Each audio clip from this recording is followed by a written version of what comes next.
Hello, hello. I'm so happy today to have Dinesh Tadepalli, who is the chief spoon seller and co-founder of Incredible Eats, which is a manufacturer of edible spoons. What has really impressed me about you, Dinesh, is your incredible energy and passion and drive. So I'm so excited to talk to you, and thank you for agreeing to being on the show.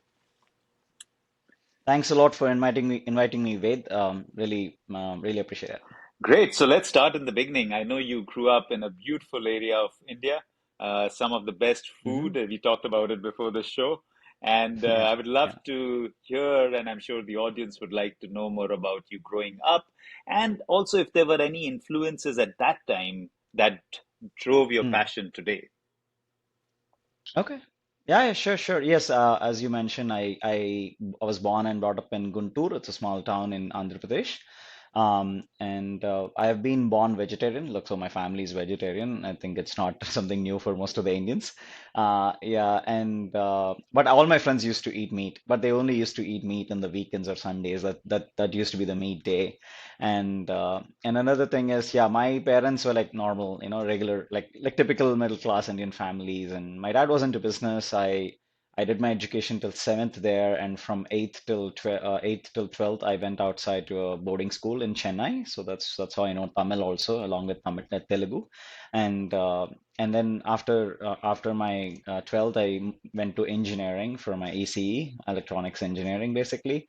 And some big lessons I learned from India is you see like all the plus and minuses of life. Like in US, something I really didn't like is it's so flat.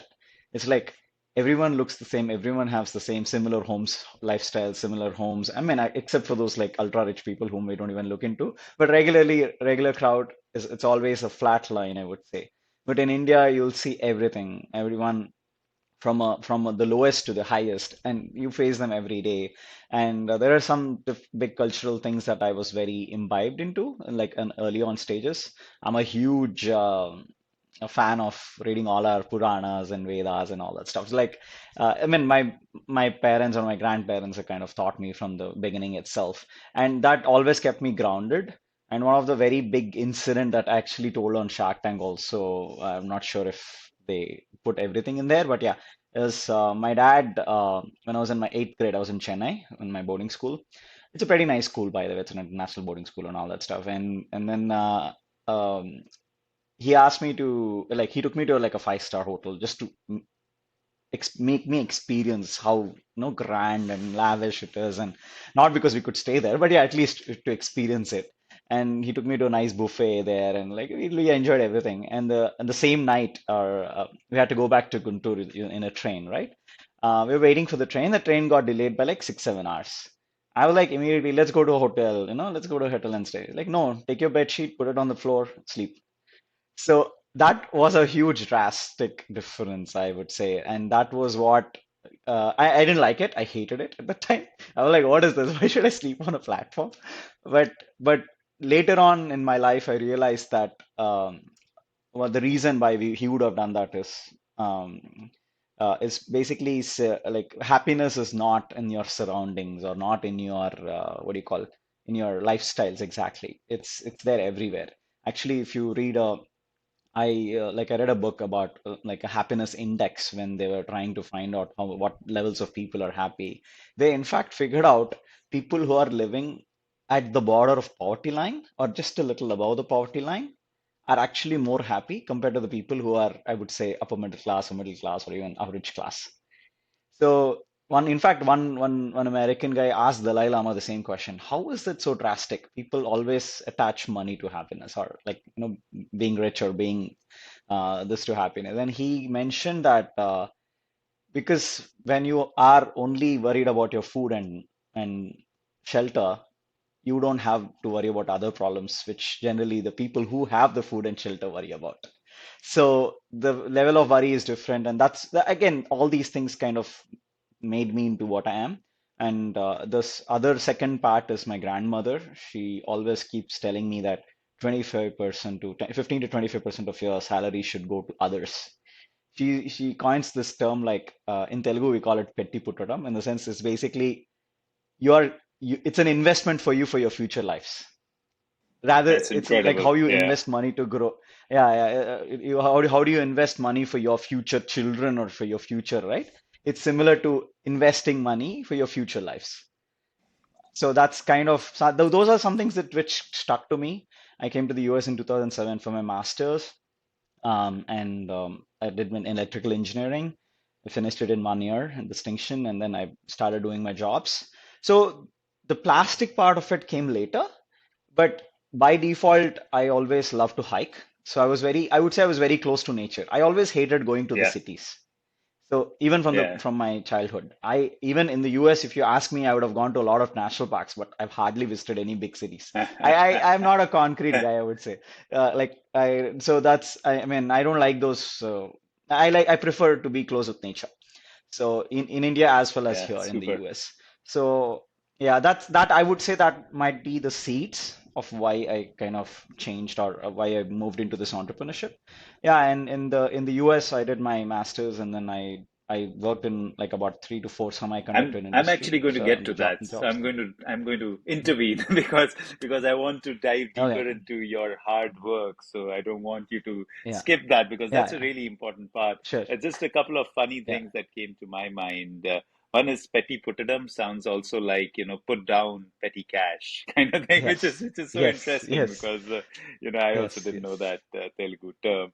Yeah. The other interesting thing Uh-huh. that you were talking about spirituality, and they always say in India the gods come from the Hmm. north down and the teachers come from the south up, and teachers are always greater than god. That's what we always say in Yeah, India. yeah. So that's so Yeah. interesting to hear of your Hmm. inclination towards spirituality and Hmm. reading, and of course there's so much richness there. So I actually want to jump where Hmm. you were going, Yeah. and talk about your work. And I know that you sort of really worked hard, and in the Shark Tank, which we'll get to a Hmm. little later, you also Hmm. talk about working from 7 p.m. to 2 a.m. every day. So obviously Yeah. you were doing another Hmm. job during the day. So Yep, yep. I just still do yeah, another I job. know, I know. I still So do another so job. just stay with how the day job. What were the day jobs that you were doing, and like what was keeping you busy, and what was keeping your bank rolling, so to say. Okay, okay. Yeah, sure. Actually, there is some kind of unintentional preparation that went on when I was young. So one thing is my mom wanted me to do a lot of things when I was like a kid. So for me, school was not just the school or the homework from the school or exams in the school was not just a part of it. She made me woke me up at 5:30, made me study Hindi in the morning, like a tuition, you call it tuition or site adjacent, I would say like extracurricular, right? And then in the evening after I came back from school, I had a piano and then I had something else. So I was like from kind of since I remember, always been busy most of the extra hours in my life. I mean, I had my playtime and all that stuff. That doesn't mean that I didn't do that, but yeah. So it was always extended. It was not like, oh, just this. So she kind of did this because she didn't want me to waste time on TV and all that stuff. So I did have a TV time, but it's like limited. So that kind of prepared me. I would say that disciplined approach kind of prepared me or helped me. So, like coming back to that, the same thing in the US, right? When I came to the US, when I finished my master's and I moved into my job, like I went into SanDisk as a design engineer for like a NAND flash technology. I'm a huge fan of electronics and VLSI like before Incredibles or while Incredibles. So when I got my job, I was so bored. After five, what do I do? I went and played. I mean, master's was just 1 year, so I had to slog anyways. So that was different. But once I started my job, I'm like, my mornings are free and my evenings are free. What do I do? Then I was like, I was feeling bored, to be frank. I mean, I had friends. I used to play volleyball and basketball and sometimes soccer and all that stuff, but that was only like 1 or 2 hours. But after 6 or 7, what do I do? So that was my point, right? Then I signed up. I always wanted to do martial arts, but my mom didn't let me because I had two younger brothers. She was always worried that I'll kick them when I was young. So, so I was like, okay, this is the time I can go do martial arts. I did martial arts. I got like black belts and a couple of taekwondo and eskrima and all that stuff in like 3 years after my job. And then even then I was bored. Then I went learned golf. Even then I was bored. Then I did something else. So I was always keeping extending my, I would say the regular 9 to 5 or the Yeah. regular life because I was always feeling bored because I was that's how I was used to it from the beginning. Yeah, so you So were you married and had a child then, or that was not when you were married? no, no, no. That Okay, was yeah, before thank marriage, God. right? I mean, that was just I just got a job, and I even my martial arts I completed 1 year after marriage. After that, I didn't continue because once my kid came, I didn't have time to do all that. Yeah, you're right. So that things have changed later on. Yeah, and so I've been working, and then I by the way. I graduated during the recession in 2008. 2000, I graduated in December 2008. Even with a distinction, I couldn't get a job for like 8 months because 2009 was the recession time. So, in fact, the sad thing that happened was when I was about to graduate, I already had a job verbally, but that job got frozen or they didn't open it for the next 5, 6 months. I like that's fine. 5 to 6 months is absolutely fine. I'll go have fun. But then in the fifth month or a sixth month, they canceled that offer or they canceled that requisition. I was like, and at that time, this was in 2007, 8 we didn't have in the US, once you graduate, you only have 12 months to get a job. Otherwise, you are kicked out of India of the US. So I was also being prepared. I tried, but there were no jobs at all, and it was a struggle. To be frank, I would say that 12 months were my toughest in my life. Because the reason is, it's not because I didn't get a job or I didn't have the money. The reason is, I did not know how to be idle the whole day. I just told you what my life was before and after, right? So I was always overoccupied.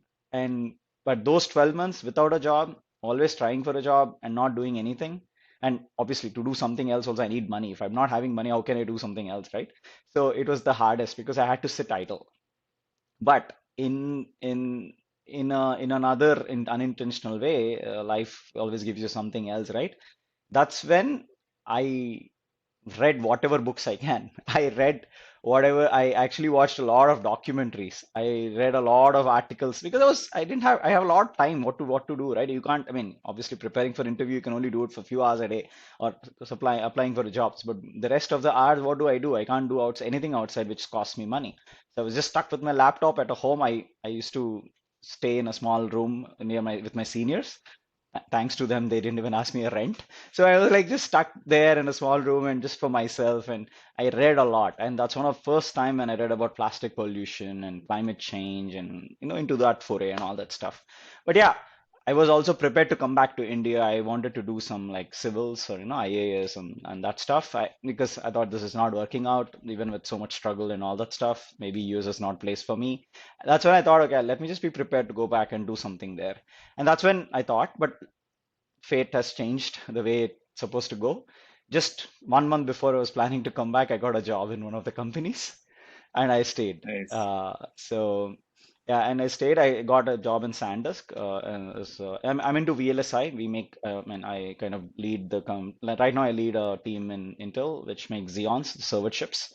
So, yeah, and again, so that's how I started, and then I continued my work. I got married in 2012, and yeah, and it went on. Coming to, and I had my son in 2014, and then my daughter in 2018, and right after that, okay, this is all regular engineer life, like just moving jobs and all that stuff, regular engineer life.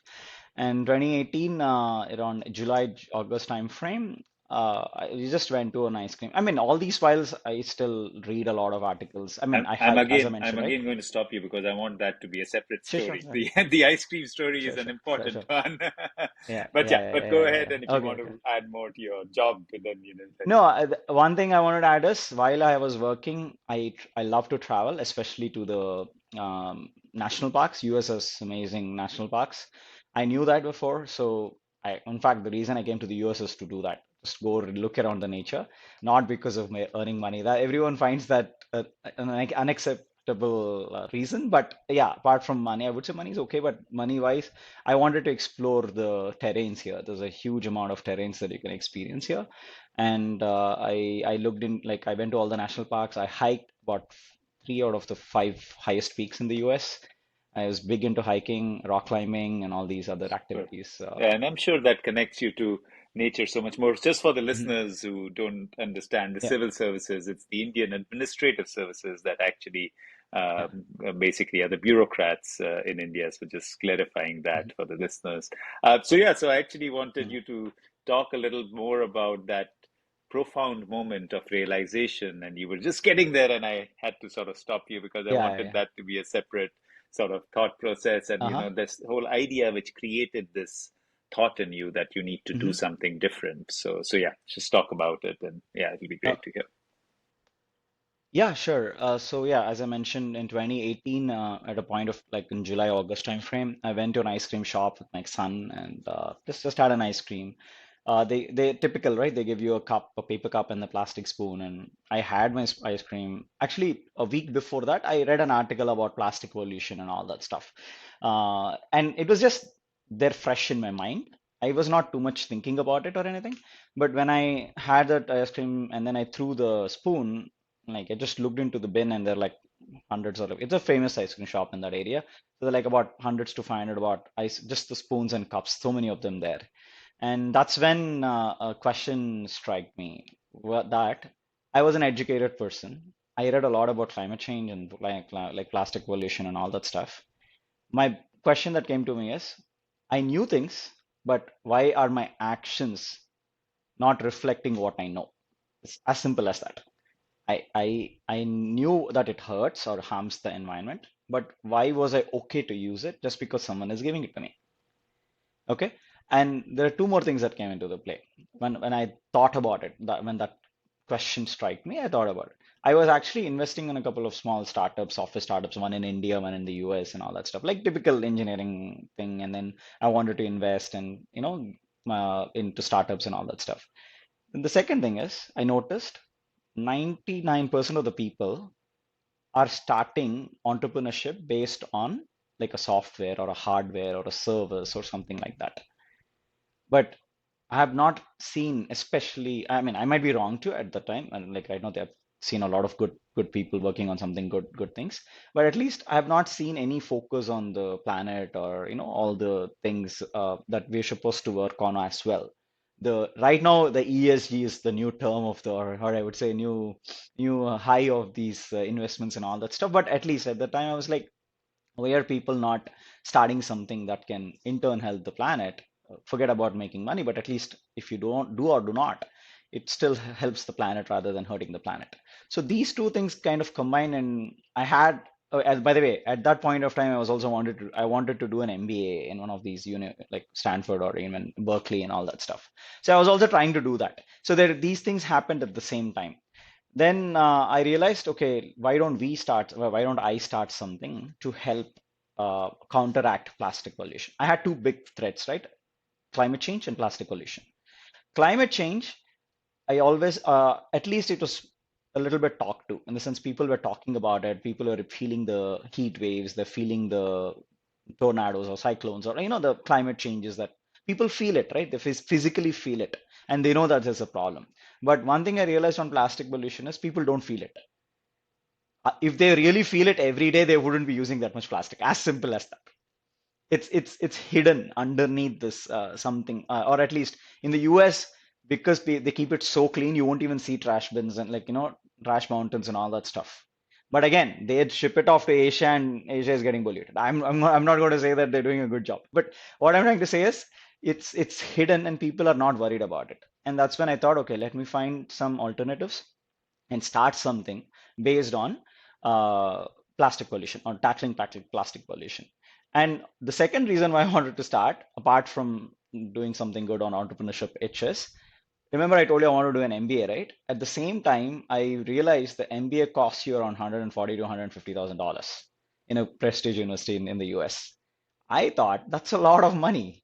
And in the end, even if I finish my MBA, I don't know if I will, that's a different thing, right? It's like I don't know if I'll go to get back the worth that I invested in it and all that stuff. And also it won't give me practical experience. So I realized, okay, let me spend that money in a company which I want to start and learn myself. And maybe that is equivalent to an MBA, or even more than that because it's a practical experience. So that's a secondary reason. And the third reason, which is also very equally important, is when I was researching about this plastic pollution, I realized we're already consuming a credit card sized microplastics every week. We're already consuming it in the air we breathe, in the water we drink, in the food we eat, especially if you're eating seafood, there's a lot of microplastics that you're consuming without knowing. And another what scared me is my kids are small. Like right now, they're 9-year-old and a 5-year-old. If they grow up, let's say after 20 years, if it's going to surely increase if you don't stop our plastic consumption, how bad will their life be? So that is one of the very important reasons for me. The reason is, let's say if I make a lot of money, they have pretty good, comfortable life. But what's the point if they can't eat their food or drink their water? Yeah, incredible. It comes back to the Yeah, basics. Yeah, it comes back to the yeah, basics. So that disturbed me. I'm like, everyone is following. I mean, again, don't want to claim something is right or wrong. Like it's beyond me. But I'm trying to think that okay, let's start something. Let's make a difference, right? Let's. For me, I always look at the best case, worst case scenarios.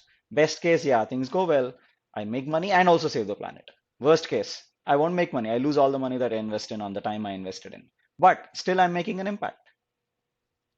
So impact wise, it doesn't matter if I lose or win, I'm still gonna do the impact that I wanted to do. So that was an easy yeah, equation yeah. for And me. I don't know if you probably definitely saw it, and I know that you went into spoons and Hmm. edible spoons Uh-huh. at that. At one point, one of the videos that went viral, and around the same time you were thinking about it, was a company from Andhra Pradesh called Bakey's from Yeah, Narayan yeah. Pisapati. Yep, yep. And Narayan did an incredible job of that little video. Well, he or whoever did it, and it really went Hmm. viral, and people were talking all about it because we were in the sustainable Yep, yep, packaging yep. business. There were so many people who forwarded it to me, and then I ended up having a few Yeah, conversations with Narayan, and it was yeah, wonderful. yeah, He was yeah, such a nice yeah. technocrat, and I don't know if Hmm. you are in touch with Hmm. him, Hmm. but No, I was I that was. I'll tell something you. that Yeah, yeah. influenced you as well in your thinking? Uh, Not exactly. So, okay, once I realized what I want to find alternatives to plastic, I did my research, right? I first figured out what alternatives that exist. Most of the alternatives, at least I saw in the market, talking about what is in the market, not what is in R&D, right? What is in the market? It was compostable, which is basically based out of PLA, which is corn and the sugarcane based, bagasse based. And the second thing is bamboo cutlery or paper cutlery. Paper cutlery did not exist for the spoons, especially mostly for straws, right? One thing I realized, then I thought, okay, compostable exists, then why is it good or not? That's when I researched. Then I realized most 90% of the composting cutlery that exists in the market, if you throw it in the trash can or in a landfill, it doesn't do the good. It is half better than plastic. So I'm not going to say that the life cycle is as bad as plastic, but still, it won't do the entire good. But one thing I learned is recycling itself is very bad in the US. They hardly recycle. And composting is even worse. And I spoke to a couple of composting facilities, and I was in California at that time. So when I spoke to California is actually one of the very progressive states in respect to sustainability and all that. When I spoke to one of the famous composters there, he openly told me they divert all the cutlery back to landfill. I'm like, why? If people and the city is doing a job to do separate out compostables to give you something, why? Their biggest challenge is sorting out. You can't guarantee that there's no like plastic or some other things that's going to come with you. And cutlery is too small to separate it out. If it's like a big clamshell or a takeout box or something, it's much more easier to figure out which is not what. But cutlery is not similar. It's hard. So I realize that even if there is a composting facility that exists, if that's not doing the thing that we're expecting it to do, then why are we paying extra, or why are we even using these? So that was the reason why I thought, okay, it doesn't work out. Again, I'm only talking about good cities, right? Like, let's come to East Coast. Not, I don't, except for New Jersey, I don't think there's any other composting facility in the entire East Coast belt. Very few which exists. So that's something that disturbed me. I thought, okay, then forget it. It doesn't work out that way. Then I looked into other bamboo, and actually, I think I went met one of the manufacturers of. There is a different type of bamboo that exists in Andaman and Nicobar Islands. I did a lot of work on it. It took me almost 1 year to find what alternatives that exist and all that stuff. There is a different type of bamboo which grows really fast. Generally, bamboo takes time, right? It doesn't have very good cycles of growth, and you can't use it that much. There is a typical type of bamboo which grows near the ocean, which grows really fast, and you can use it as for straws. You just cut it and use it as a straw. So no processing, nothing involved. So, and I looked into other cutleries and all that stuff. And one thing about bamboo, which I found out, the regular bamboo I'm talking about, I'm not talking about these straws, which are like directly from the nature. even though bamboo cutlery is biodegradable, there's a huge chemical process that involves to make that product, to convert the pulp to something that you can stamp into a cutlery and all that. And that chemical waste pollutes rivers. It's not a simple natural process, like magic, you take cut from a tree and then make it into a cutlery. So I've explored all this. I read this book called Cradle to Cradle. I don't know if you're aware of it. So a lot of times when we buy things, we only observe. Bill, the writer, was the first guest on this Yeah. podcast. So yeah, Oh, nice, nice. you I need don't to have look it to up. make You any need to introduction. So, listen to him. He's one of our mentors as yeah, well. yeah. Oh, nice, nice, nice. So that's when I realized that's a very good book that I felt I even made me realize in my regular products. Forget about cutlery, right? Like right now, I only have one suite or like a vest or tuxedo, which I got from marriage. I didn't get anything after that. I use that for every time I go anywhere. So and it also keeps me fit, right? I mean, I don't want to gain weight if I can't use it again. So indirectly it helps me. And I am a very minimalist. Something my wife hates sometimes is like if we buy something new, we have to give away something else that we have. Very, very limited. If whatever we need only we buy. If we don't need, we're not buying anything.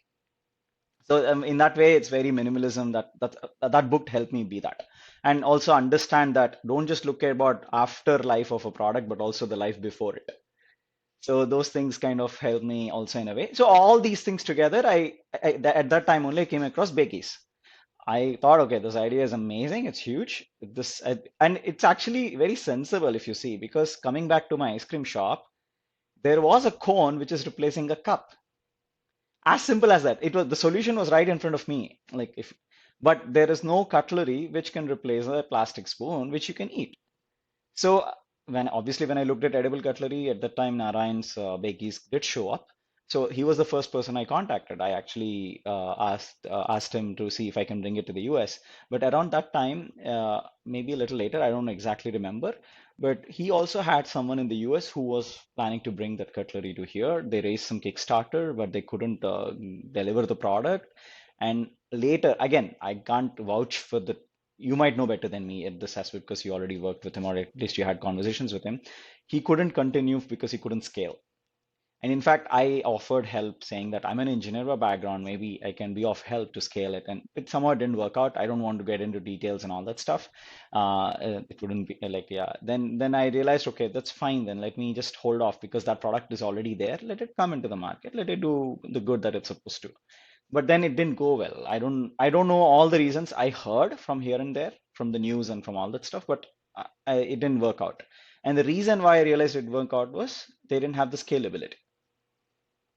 So this is one of the comments that I get. I know a lot of Indian people might be listening to this. Indians, a lot of people say or claim that we copied the idea. Okay, I am still going to credit the originality of edible cutlery to him. I'm not going to accept that or declare that. But what we did was we invented the machine that makes it. So when I mention a lot of times in my Shark Tank comments, I see people saying, "How can he claim it's the world's first?" I said world's first mass manufacturable edible No, cutlery. I and did not say that's world's also, first edible. Dinesh, where innovation lies. Yeah, Somebody can yeah, create something, but then, there yeah, is somebody else who takes it and makes it something that can actually scale. And that's in itself a huge yeah, innovation. And most of the people that we talk about today in terms of innovation, you can look at Apple. They're not the first who hmm created like the yeah. iPod, iPhone, phone, iPhone, phone. whatever. Yeah, a But touch the phone. Yeah, idea is yeah, that they could take the idea and build it. So yeah, totally, like, kudos goes to you and not anyone else. yeah. No, it's fine. I'm open to that, right? I have to be like transparent there also. So even for us, right, when we started the machine, it's actually very exciting. In 2008 and like early 2019 is when we figured out this machine. Okay, this is where my partner comes in. Kruvil Patel is from Gujarat and Vadodara. uh, I found out through some like common connections that he was also working on some machinery to make edible cutlery possible. And I met him. I took my paternity leave from and went across India. Not just cutlery, there are some other interesting products I looked into. It didn't bring it to the market, unfortunately. But there are other things also about like how to replace a plastic bag at a grocery store, and there are some innovative things I can talk about it later. Um So I met Kruval, and he was also on the same path to find the machinery to scale it up, or to invent to edible cutlery. And he's actually a mechanical engineer. I would credit like 90% of the machinery work to him rather than me. I helped him some design specs and the thickness and the flavors and all those things. Mostly the design specs like the shape and the size of the spoon and the hardness and all that stuff. But the machinery work, 90% was his efforts. I would completely put it to him. And the biggest concern was the money, right? We just started something. It's not that we are like coming from rich families or have a lot of money. So we just started something. We had some ideas. We had that machine. I remember I had it like we finally figured out one particular mold or a different a set of how we can make it. And at the time, we could make like around 20 to 30 per day. That's it. Or maximum 100 if you have like maybe two shifts or something. You can make maximum. And it was like in a very small place. I would even call it like an apartment or a small space. Okay, it's not even like a big place. Then I thought, okay, something's working out. I really liked what came out of it, and then decided, okay, let me introduce it to the US. Now I come back to the US. For me, the biggest challenge is this is completely a new industry. I have no experience in the food industry. I have no experience in sales. I'm just an engineer doing some engineering work before. So I wanted to first learn. Forget about pitching the product. I wanted to learn. So I realized, okay, anyone goes to Google or try to find some courses which on food industry. But I couldn't find anything because that's a very traditional industry. Now it's getting more technically, like I would say, smart. But before it was mostly very traditional. People still call. Initially, when I emailed, hardly I got replies. Like, why are the people not responding emails? Because they like calls. They're more traditional in that aspect. So I went to a trade show. I signed up for a trade show. That was like $4,000 or something to get a booth in the trade show. I just called them. It was like 2 weeks before the trade show. I figured out that there's a trade show exists in New Orleans. I called them up and said, "Hey, I'm very new. I'm not even new to this industry, but I still want to go have a booth there and talk to people and get some idea and all that." They were very kind enough and they gave me like a 1,500 or something, almost like one third of the price of the booth. I went there with my suitcase and I just had few small samples of the products and I just printed out some information on my home printer. I went there. I saw all these fancy booths. That's my first time going into a trade show.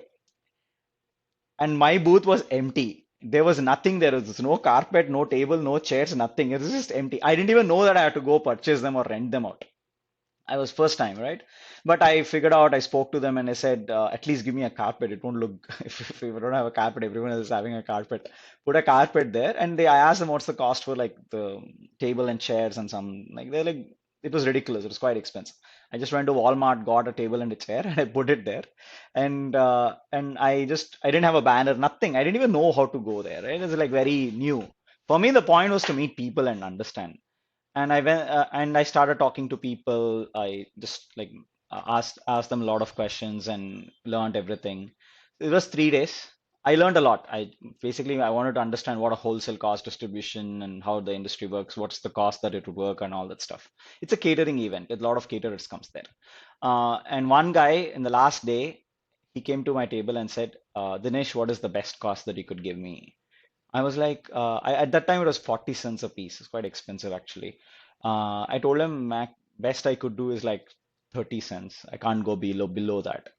Then he told me on the table, I'll order 150,000 spoons on this table right now if you give it to me at 25 cents. And I said yes. At this point, Amazing. I only had a small place where I can make 20 or 30 spoons a day. It was so, I was scared. I was like, what do I do? That's my first sale. I didn't even come to sell there. I wanted to learn things first. So that was my first order. I came back home. I told my wife, I'm selling my home. I had a home in California at the time. We sold our home, used that money to scale up our facility, and within 6 months, we fulfilled that order. That's how the That's journey incredible. started of me actually physically selling the product. Yeah, And that's such an inspirational yeah, and story. go Yeah, and going on, I went to a lot of trade shows. I won a lot of awards. Something, again, being an Indian that helped me, especially in the US, is my dad told me when I started this business, eh, when we don't have that much money, I didn't even think about investments at that time. That was like way far-fetched. when I started on my own with my own money, when I sold my home and all that stuff, he said, please value your expenditure in rupees rather than in dollars. That's So that kind of your that dad is a wise man. I also liked his earlier thing that you referred to where the yeah happiness is inside, and so those are yeah. So important actually lessons. that helped me a lot because whenever someone comes to me with a service and say, "Oh, this is only $3,000 per month, you'll increase your revenue and all that stuff," I'm like, "That's a lot of money. It's 1.5 lakh for me." So I immediately converted, and I Well, want to make it because 240 ROI two hundred and matters to forty me. thousand Yeah, rupees now now. it's yeah, now it's No longer 240. 150,000. Yeah, yeah. At that time, I'm talking about like 4 years back, but yeah, still. And then that's when I realized, okay, I have to really be scrutinize everything I spend That's on. incredible. So even if I went to like my last show, at least my expected last show is next week. With that show, it'll be like around 22 shows that I've been Wow. to, Wow. Actually, I want to, and sorry, almost finish it, and uh, then I want to talk a little more uh, about the process, but go ahead. Sorry. yeah. Yeah, all these shows, I always choose the cheapest hotel. If there are hostels, I stay in hostels. Because it's all my money in the end, right? I have to be careful. I have a family. I have like my wife and my two kids, and I have to be careful. I only could spend what I could save, literally, That's amazing. nothing more Such than an that. inspiration. I'm sure So, that'll take you yeah, a long way. Frugality is always good in business. yeah. But just before you sort of move more on the side of marketing, I Uh-huh. wanted to talk a little more Mhm. of the process. You said you could produce 20 to 30 spoons. Then you created some machinery with your co-founder. And what is the production level now? Number one. Number two, what is the Uh-huh. basic ingredients that you are using? And what are the Mhm. binders? So those three things, please. Okay, okay. Yeah, so yeah, good question. And I wanted to emphasize here. So Krubil, I mean, all he needed was some money. So I pumped that money through my home sale, and we scaled up a little bit at the time to meet that order. We immediately ordered the machines and all that stuff. The technology was already taken care of, right? It's mostly getting that information, getting that product into the factory. We leased a space, and right now it's manufactured under the name of Trishula. So it's Krubil is the CEO of that company, and I'm also a partner there, and he's also a partner here in Incredible Eats. So again, a lot of times people ask, people still send me messages, "Hey, let's bring this to India." I'm like, "It's made in India, man." So you know, it's not that it's not. It's like US. I'm bringing it from India. I'll come to the other aspects of the transport and all that later. But yeah, coming back to your point, right now we can make up to 30 to 40,000 spoons per day in one shift. And the main ingredients are wheat, oat, chickpea, corn, and brown rice. It's basically the multi-grain atta that we find in India. And there are Yeah. no binders, it's just water. Atta is flour Uh, for the listeners. yeah, for flour. Yes, yes. And in yeah, we don't have any specific chemical binders or anything. It's just basic flours and water. I can't go details. It's more patented, and patent is still pending right now. But the way it kind of compresses and bakes it at the same time in a very fast way. So that's how we kind of figure out the strength.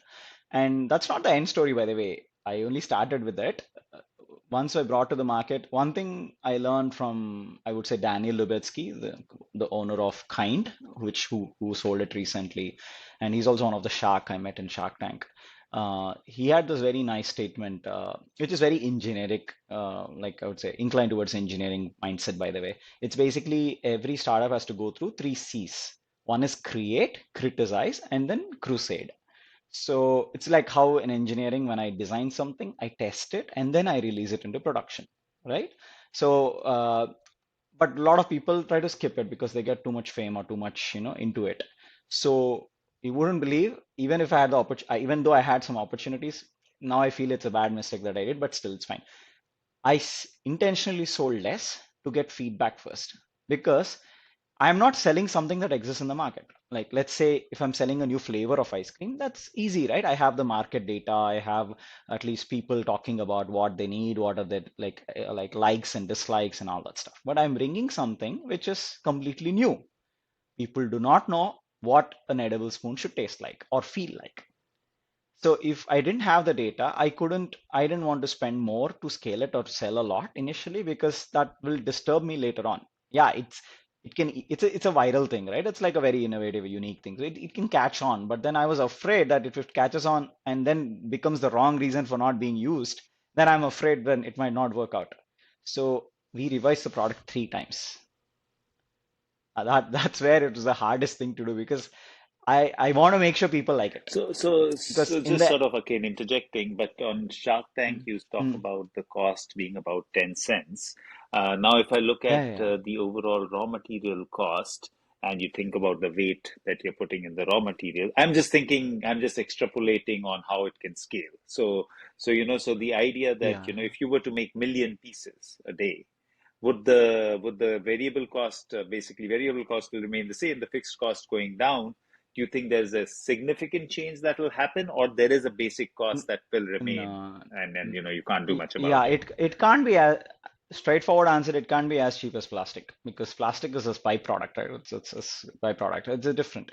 So you have the raw material cost that will be your final say on what it would be. But what we initial analysis is if let's say if there's someone orders like a 10 million per year or something like that, the lowest that we could go is like in cents after the shipping and everything is about 8 to 9 cents per spoon. So that's the lowest we could go because again, as I mentioned, a lot of factors involved there, right? Right now we are at 15. We already brought it down. We are at 15 right now, 15 cents per spoon. So, but again, there are some other challenges with respect to shipping in the US and all that stuff. So there are all these things, other things that come into play rather than the pure product cost. Yeah, I think, did I answer your question or did I miss No, no, anything that's from fine. apart Yeah, from yeah. that? I was just thinking about if it was to scale, would the cost come down? And you're right. You're No, yeah, saying that, it might come down to, that kind of level, but correct. that still means there is a basic 8 cent Yes. cost that will remain. You can't do it. Yep. Yep. That's the variable cost that will have to be there. Yeah, and another thing is we are only guessing that number right now because maybe it can be better, but once we didn't go into that scale and run it and see it, right? Right now we're still in that 10,000, or like a 20,000, 30,000 scale. We're not into that 100,000 scale. So again, it depends on the scale and everything. And there are a lot of capital costs involved, right? And by the way, yeah, I don't know to release a surprise what happened after Shark Tank, but it'll come there. No, I do want to talk about Shark Tank, but just before we do that, Yeah. that we can pivot there next. But you also talk about it being a carbon negative company, which is very impressive. But Mm-mm. I also see Mm-mm. the obviously there is a certain amount of energy that probably is taken in the process, and then we ship it across the world to US. So how do you, Mm. your Yep. website talks about it beautifully, but for listeners, like how do you make it into a carbon negative company with that process? Uh, Yeah, sure. So again, the underlying thing was I wanted to make sure that a lot of times I observed, not just food industry, any industry, people want to make money first and then think about the planet next. And it always there's a fight between doing the right sustainability thing versus making money, and it still happens. If you look at all these big chains, it's you won't see the immediate change there because there's a lot of things that are involved there. So on our side, I felt that once I started selling the product, I want to make sure that it doesn't have any footprint as much as it can. So initially we were only carbon neutral and plastic neutral, and the way we did it was we using third parties. We couldn't do it ourselves. It's a lot of math and a lot of information that we had to provide. So we provided all the manufacturing information, the shipments, the number of miles of spoon travels, and like within the US and from India to the US, and also everything, right? Even let's say a pallet is wrapped in plastic because it's a food product, we can't avoid it. I didn't want to, but then I was forced to. So there are these some specular thing. Even though in packaging we don't use any plastic, but at least in the transportation we Have you have to, managed right? And let's to say on remove the app, thin layer that you had of PE on your paper? yeah, Yeah, yeah, that's yeah, great. yeah. It's now it's P, it's but it's still still it PLA, like a so bit it's of still PLA. industrially Yeah, compostable. yeah, Okay, yeah. but Yes, yeah, you're at yes, least yeah. trying. No, You're trying. actually, no, no, no. The mic, it's 2 microns, So it might so compost in there. sometimes it's accept. Yeah, Okay, you're it's not that trying, bad. and that's what Yeah, matters.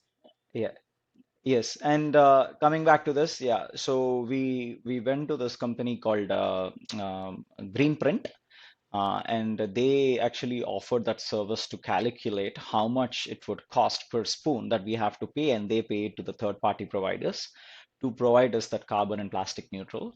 And negative, we went a little beyond. Once we scaled down the cost of the product, we could do a little more than that. And that's how, I mean, for example, all the emissions that are created, we compensate with not just about planting trees. That's something that everyone says, but we went beyond that and finding like for example, in some villages in India, there are these companies which this Greenprint company works with, where they convert all coal-based electricity to solar-based or wind-based electricity. So they do that, and that's how you get the credits and say, hey, okay, this is what you have done for what you did according to your product. And they provide us that entire mathematical equations on how much per spoon that I have to pay in order to get rid of Hmm. that. And coming back to plastics, how can you be plastic negative, right? That's a big question everyone asks. Like we calculate how much plastic is used during transportation. One of the biggest challenges in US, Amazon, even though we ask them to not use bubble wrappers or any of these other plastic items, you can't control them. They're too big for you to listen to you. So we ask, they try to, but I don't know how much they work on. So we also include that plastic usages. When we pack to our 3PL, we don't use any plastic. Even the tape is water-based paper tape. So all those things, when it's under control, we take care of it. But if it's in Amazon's control, they are. So we calculate all this, and what they do is they work with other providers, especially in Indonesia and some of these places where the plastic is moving from rivers to the oceans, and they stop it at the entry point into the oceans, and they convert into something like benches and all these like typical recycling, right? So they and also one. I remember supporting one project where they go to the Pacific garbage patch, pick the plastic out from there, and recycle it. So that quantity is what gives you that plastic neutral or plastic negative Yeah, statements. and it's just the thought that you have that inclination. But what I also see is that, like you are, of course, doing a full-time job and then doing this on the side. So, of course, you're not Yeah, earning. And you've made that very bold statement that till you don't replace, what is it, 100 million, yeah, 100 million pieces? Yeah, if yeah, you don't replace yeah, 100 yeah, million pieces, you're not going to take a penny. But then, of course, you can yeah, also do that because you are holding another job. Of course, you're working yeah, yourself out, but mhm, that's a mhm, different thing. What about your yeah. co-founder? Does he also have a separate source of income? And that's how he supports, or is No, he no. at least earning through this Is main? Yeah, yeah. So in India, Trishula is a well established company in Vadodara. So we made sure that when I buy product from him, it's at cost plus a small margin so he can sustain his family, his company, and like his employees because there are employees there, right? See, my point is different. For sales and marketing, I don't need many people. I can actually explain that later. In the last 3 months, I completely switched my virtual assistants to AI. I can tell you that later. Right now, even though I'm talking with you, I have machines running behind to talking to approaching people, coffee shops on Instagram and all that stuff. So yeah, again coming back to frugality, right? I'm trying to cut down costs. So for my side, I didn't really bother because I had a job, and even though I sold my home, I'm renting, and my salary from my job takes care of my life. So some people didn't like that, especially investors, because I was not full time. But I felt, especially when my goal is to make the impact, not to make money, it gave me a good comfort zone, especially on the family, right? Imagine if I'm at a stage where I quit my job and I'm really looking for money all the time, then I wouldn't be this plastic negative or, carbon negative. I'll be like, let me get those pennies and put it in my salary. That's That I would have thought well, the that's other what way they around. say. The first S of sustainability is Uh, also, to make sure that you're uh, surviving. Because if you're Yeah. not surviving, then Yep. Yep. you're right. You can at Yeah. least Yeah. support it through this. Yeah, but go ahead. Yes. Yeah. So yeah, coming back to that, yeah. So in India, everyone is full time. We have a pretty decent team. And we also ship it to from Trishula. It goes to Germany on a different brand name through another distributor and all that stuff. So it's not just the US. I take care of US and Canada, North America mostly, and there are some other distributors in Germany, and also I also ship to Israel and Cyprus and some other Super. countries. But again, it depends. We're all like together. It's not that Yeah, we're that's separate and all. amazing. So of course, like we discussed before, you had an amazing experience, and it's a beautiful episode of Shark Mhm. Tank. And I encourage everybody listening to it to see it just for your smile, if nothing else, because you're just so affable in that Yeah. episode that I even was if you are under pressure and your hands are together, you are still still sort of smiling and you just have this energy. So Yeah. it's just an incredible episode there. But I would love to know your experience overall and that how that changed and impacted your life. Okay. Yeah, it also started very interestingly. Remember, I told you in 2019, I went to a lot of these trade shows. I think I signed up for like 5 or 6 of them. In 2020, I went to this Winter Fancy Food show. I had a booth there, and by the time I was making some decent sales every month through ice cream shops. We didn't go into retail. Retail is very later on, so it's mostly food service that we concentrated on. And that show, we won the best product in the show, and it was like in the first page of the show, pamphlets and all that stuff. We had a lot of good PR from there, and that caught the producer of Shark Tank to reach out to me in 2020. So, but I was on H1B. I'm still on, but I'm in very close stage to green card. But yeah, I was on H1B. So they said we can't take non-green cards or non-citizens. I'm like, okay, fine. I was like very excited, but then that's fine. It's something that I can't do anything about it. So I left it. I forgot about it. And COVID came. All my food service completely got stalled. I had to switch pivot to the retail. I can explain a little more later. And even there, right, I used my cousin who to design my boxes, and I we just read 3 or 4 books. We understood how to do packaging, and we made our own packaging. Like all these very crucial. Because I searched for some agencies and like 40,000, $50,000, and that's a lot of money. I'm not going to do that. So yeah, anyways, that's how I started. We got some good retail stores. We were in 600 stores in 2020 and 2021 and 2022 a little bit. So like we went to completely into retail, stopped food service, like at least paused. Now we are resuming it. And yeah, 2021 again they reached out because they said, "Are you do you get your green card right now?" Like, no, I got my EAD and not green card. Green card is the next stage. They're like, okay, fine. I think we'll accept EAD, and they brought me in. It went through about 4 or 5 months of multiple. It's not the first round I skipped. There is this first round. Generally, people go to these casting events where they go cast, like to pitch their product and all. I skipped that because they reached out to me. I was lucky in that aspect. But after that, there are 2 more rounds where you have to clear before you actually go into the tank. So those we cleared, and they actually assign a producer to help you to prepare and all that stuff. They're pretty good, and you have to go through a ton of documents. I think the worst part about Shark Tank is you read about 100 to 200 pages of documents and sign them, like ridiculous. Anyways, that's fine. That's the minus thing. And Shark Tank, they tape in much early, even though because it's not live, right? So they tape in much early, and I got called in July, and preparation wise, I didn't bother preparing. First of all, the reason is by the way, I forgot to mention Jack. Jack joined 6 months after I started my business. So he's my partner in the US. So just 2 of us in the company since the beginning till the end. We don't have any other employees. And both of us have jobs. He also has his job. I gave him only equity because he's been working with me, and and since both of us took care of everything, we knew everything, right? I didn't have to prepare anything. Everything was in my top of my head because I have been doing all my work on myself. So the preparation part was not that big, but one thing which caught me off guard. Again, it's a big experience. That's one of the places. First time I felt they gave me a caravan. They put makeup on me. Like, what is all this? Like that you see it in TV with celebrities and all that stuff, right?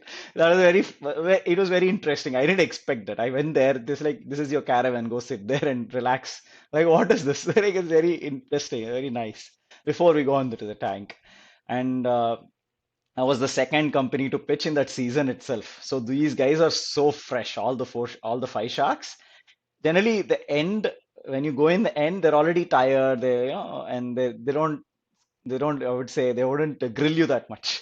Now, I didn't know that I was the second company. I'm like, oh my God, that's a lot because they'll grill because they're very fresh, that they're like just starting the season, right? So I went there inside, and they give you a tour initially. How do you walk? How do you go there and talk and all that stuff? And they called me the second company. I went in there. I was not nervous. I never had this. I always liked public speaking, going talking on stages and all that stuff. So I never had that fear part at all. But and I was confident with my numbers, and I was very true. A lot of times, sometimes what happens is in Shark Tank, they don't stop you anywhere. Once the cameras get rolling, it's just you. Even though they do due diligence before, like with respect to how much revenue you did or how much like, profits and all the stuff you did, but during the show, they don't stop you, even if you put whatever numbers you want. So I didn't want to be all of that because I knew that a lot of times companies don't go through the investments because they just hike their numbers and say, hey, I did this, I did that for the TV perspective. And I just put whatever numbers I did, and I it went well. The first 90 seconds they don't disturb you. That's for you to pitch. That's when you saw me. And one thing before I went, I told myself, no matter how much they grill you, just keep smiling at them. So that's the reason why you see my smile so much there.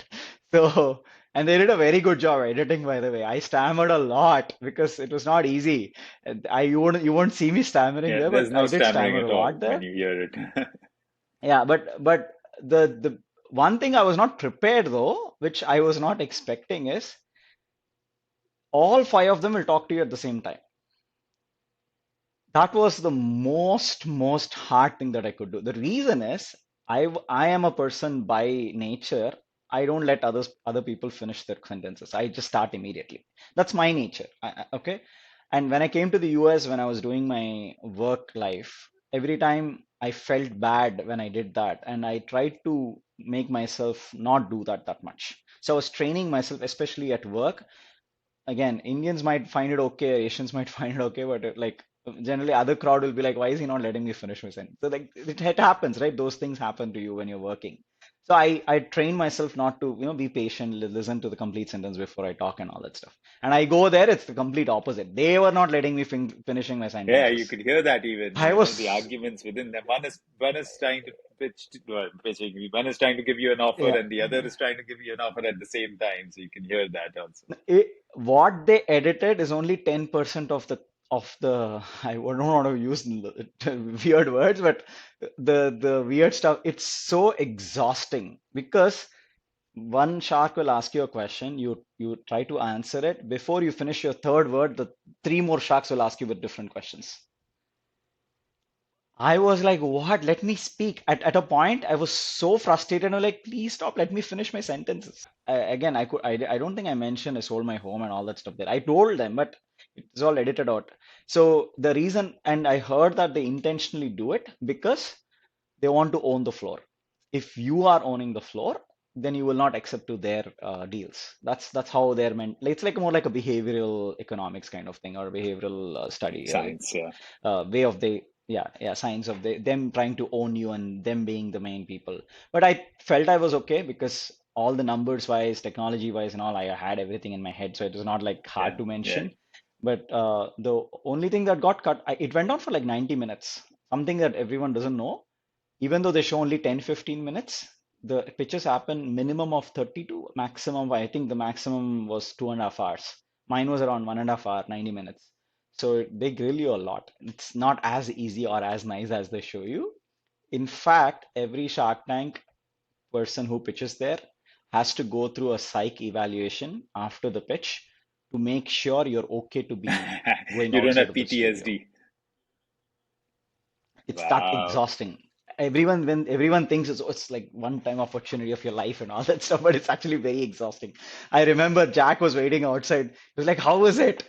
I was like, "I hate this place." Like, so it's so exhausting. Like because the way it's 1.5 hour not being able to complete your sentence is Yeah, not a yeah, small I can experience, imagine. I would Must be say. exhausting. So, of course, Yeah, you get offered a deal, but yeah, I'm also told that eventually you posted that that deal fell through. So, yeah, what was that like, and what happened yeah. there? Yeah.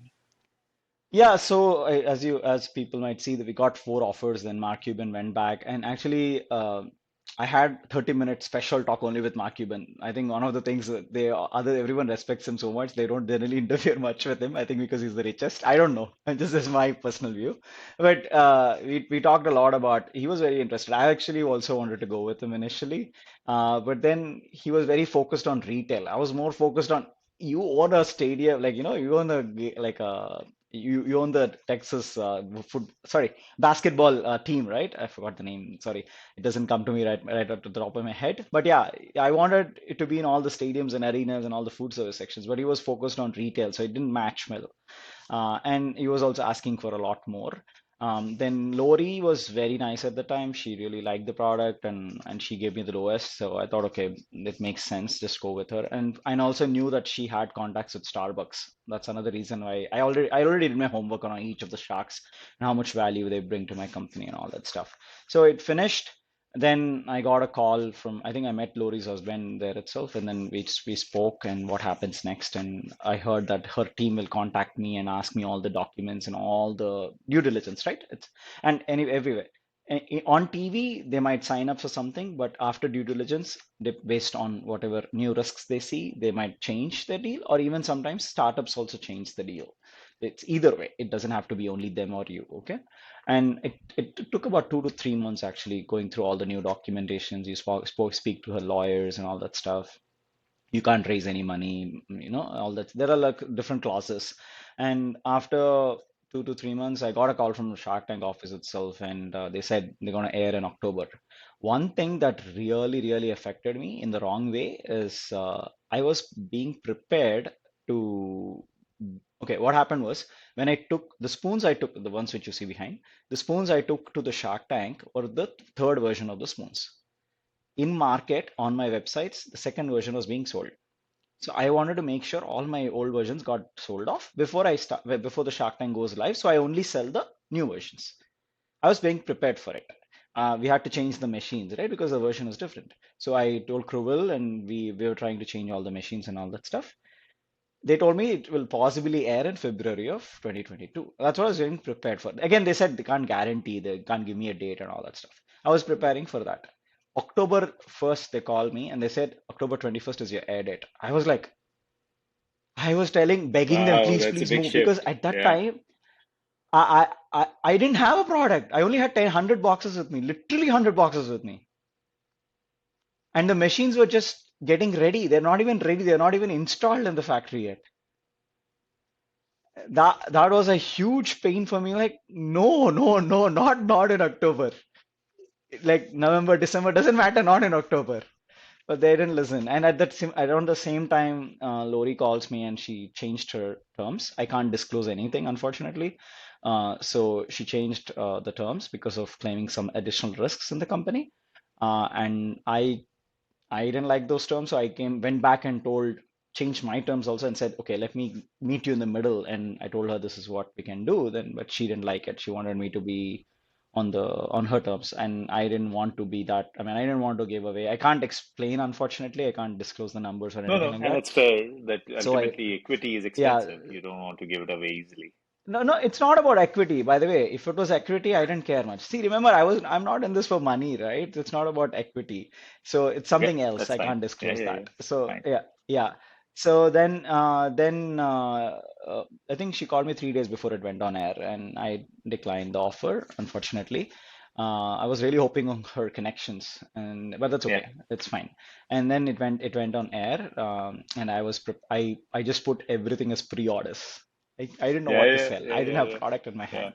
It could have been the similar Yeah, but scenario. I thank. remember Bakey's also you could Mhm. see, but you couldn't buy. Like it was literally like he had no Yeah, production, yeah, or he would yeah, put in things like, oh, yeah, you have to buy that much, and you'll say, okay, I'll buy that much, and then also it was just one of those. So you yeah, didn't want to have the same experience. But I want to jump forward, and also I want to be cognizant of time. So yeah, yeah, thinking like I know you've gone ahead recently and also had done a bigger deal, I think with Dippin' Dots.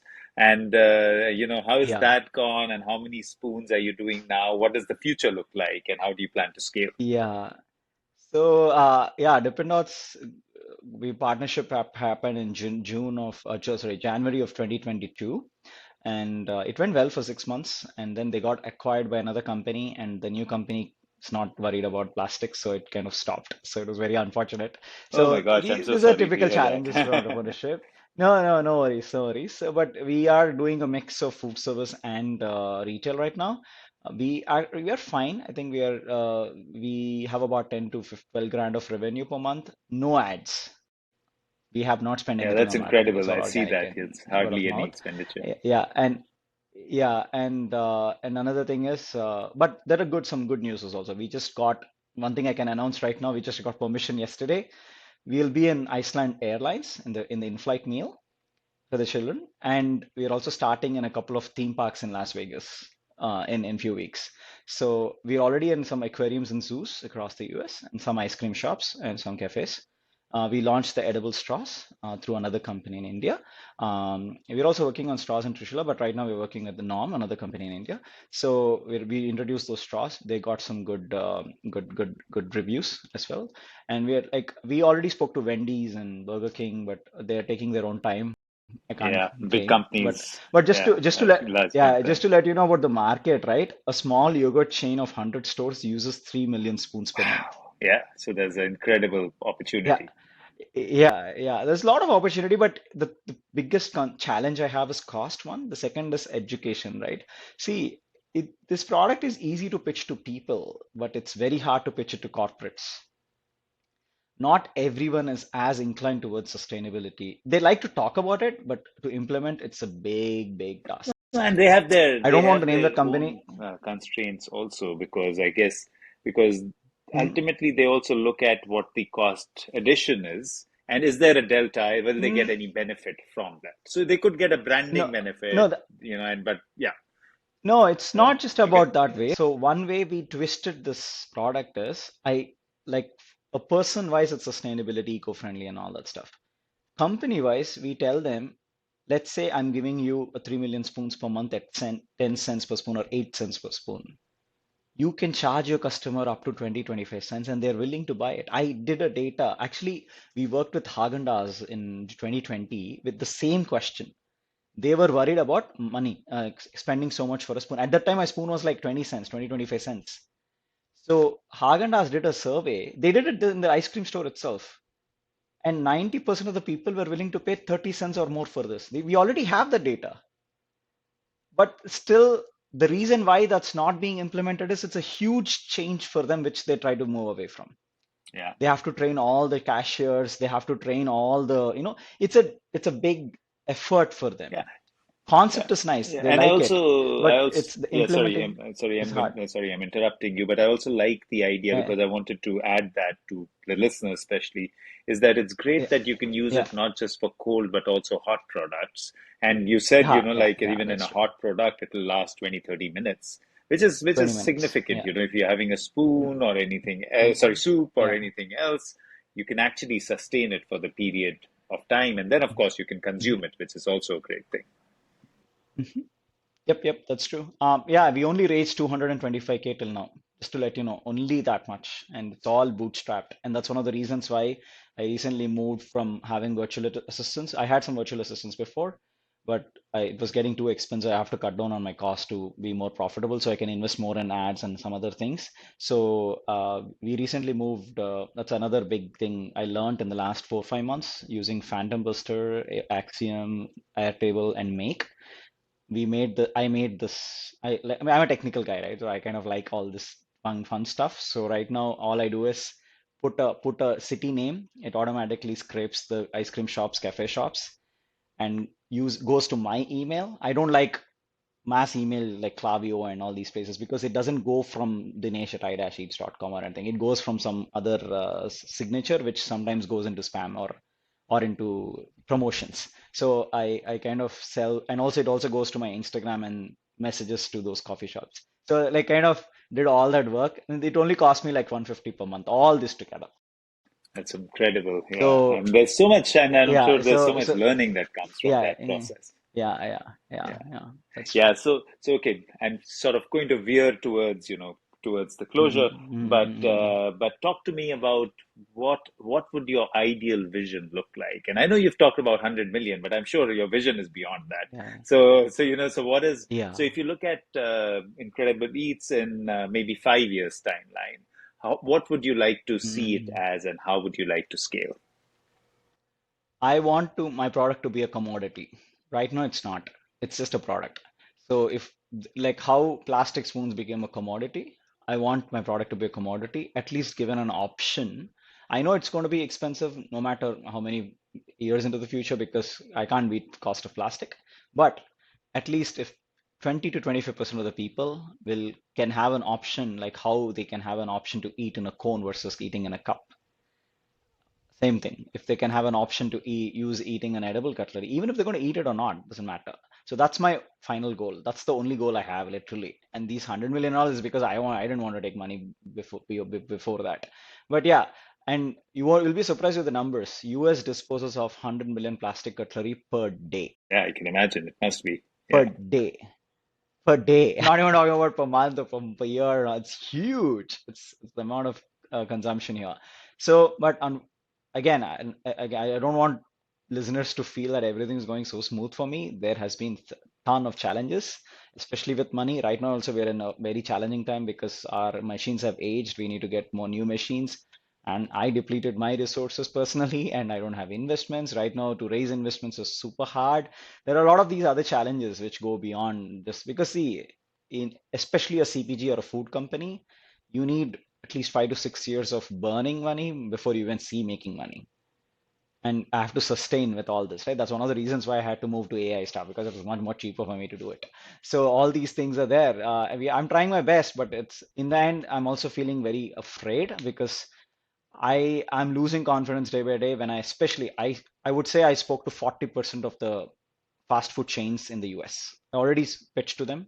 I already worked with them, but I haven't seen them saying yes Traction yet. is not There created. are some who said no. Yeah, yeah. The big ones. See again, my goal is the big guys, right? I told you just now, 100 ice cream yogurt shops, a chain with just 100 yogurt shops, they use 3 million per month. And all it takes is one person to say yes, because then things will Yeah, automatically roll yeah, into the other amazing. So I stuff. was in a conference So, yesterday, and yeah. so I'm giving you a glimmer of hope. So I was in Hmm. a conference yesterday where I was just randomly sitting with somebody, and it's called Hack Summit Yeah. in Lausanne in Switzerland. And there's a woman who was sitting next to me, and something came up, and she said, "Oh, I listen to your podcast every week or every other week." So I Nice. was like, "What? Wow!" And something, and she said, and she Nice. was an investor. So I'm hoping that, Oh, some of nice. these investors would be listening to this because I think you have an incredible Yeah. product. You have incredible passion Yeah. around that product. I think it makes all the sense. Mm. As a consumer, I can see it makes all the sense. And at least Mm. what you are saying Mm. is just offer it as an alternative. If a person wants it, great. If they don't Yeah. want it, Yeah. that's fine. You Yeah. use your Yeah. plastic spoon or your PLA spoon or your Start spoon or Yeah. whatever. Yeah. Yeah. Yeah. So that's Yeah. great. So I have to obviously close the arc. And Yeah. of Yeah. course, Sure. our final Mm. question, and of course, if anything else you want to add, please go ahead and do. And of Mm. course, and Mm. then taking it to the final question, what would good garbage mean for you? Yeah, a good garbage is basically no garbage created, right? So in a fun way, but then something that on the terms of it, as I mentioned before, coming back to the cradle to cradle book. So any product that we use, first thing is we have to use it only if we need it. That's very hard to do. It's not easy. Human behavior doesn't work that way, unfortunately. The second thing is the end of life, right? Like especially, I'm not talking about cutlery or anything like that, like clothes and all these things. There are a lot of other opportunities that you can actually extend the life of the product, even if you don't want it. And the third, finally, if there is some garbage that is there, it has to be disappearing in the environment at least in a reasonable time, like around like 10 to 15 years, not like in decades, not like in hundreds of years or something like that. And I do know there are a lot of good alternatives that are coming in, like from air carbon, like based on the straws and all that. But the thing is, I like the concepts, but I don't know the scientific aspects of it. What is the process to create them? And what are the claims? See, filing a claim based on a lab result is different from doing it by really in the environment. Right? I think the time will give the answers for it. But yeah, anything, all in the end, one thing I want to talk to listeners about is just observe your actions. That's all it matters. Like forget about how much trash you're creating or whatever it is. Just observe your actions. Is it really needed or not? That's incredible, Dinesh. It's been such a joy talking to you and feeling your passion around the subject, and Likewise. the way you are Yeah. doing it is really incredible. So thank you so much for sharing your ideas, your thoughts, being on the show, and just having the courage to do something which Thanks. is hard, and it's tough, but it also Yeah. it needs people like you to be able to be passionate about it. Yeah. So Thank you. thank you for being on the show.